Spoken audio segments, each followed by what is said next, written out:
Good morning, everyone, and I'm delighted to be here at the second day of ESPAS, and I want to warmly welcome all of you and already very much thank Anthony and all the colleagues from the European Parliament for hosting us here today. I think one of the aspects that makes ESPAS very special is that one day it's at the European Commission and one day it is here, so I think that's wonderful. As Anthony already said, we'll be discussing the future of economics, society, and global power today, so I won't say much about that, but maybe just share a key takeaway that I had from yesterday's discussion on democracy and governance, if I may. I already said yesterday that we've now had 12 consecutive years of decline of democracy and freedom around the world.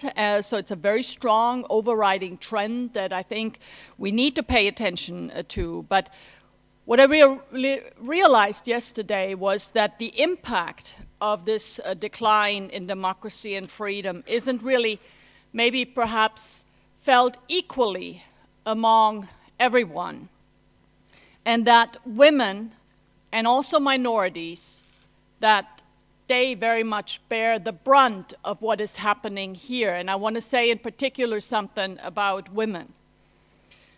I think we're seeing in many ways the return of strongman, misogynist, and masculine politics. And never in my life would I have thought that we may go back on the rights that women before us have fought so hard to get us where we are today. It was simply inconceivable and unimaginable. And if we're not careful, and I'm looking at all the women in the room, but also the men, if we're not careful, we are sleepwalking into a situation where we will turn our backs on literally decades of advancements that have been made.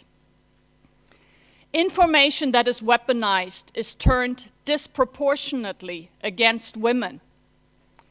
We heard yesterday one case from a journalist, but it's also politicians, female politicians, and female civil society leaders. I have an acquaintance in Germany, Seran Ateş. She's a Muslim woman who founded a liberal mosque in Berlin. She has received over 100 death threats. She today has more security than the German interior minister, just to give one example.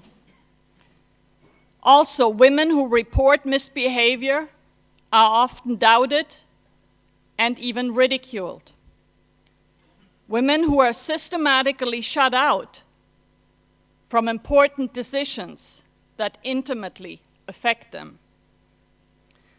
And I have to say, I've never considered myself much of a feminist, but the older I get, the more I understand that matters of equality are matters of democracy, and most certainly matters of economics, society, and global power, so the very issues that we'll be discussing here today.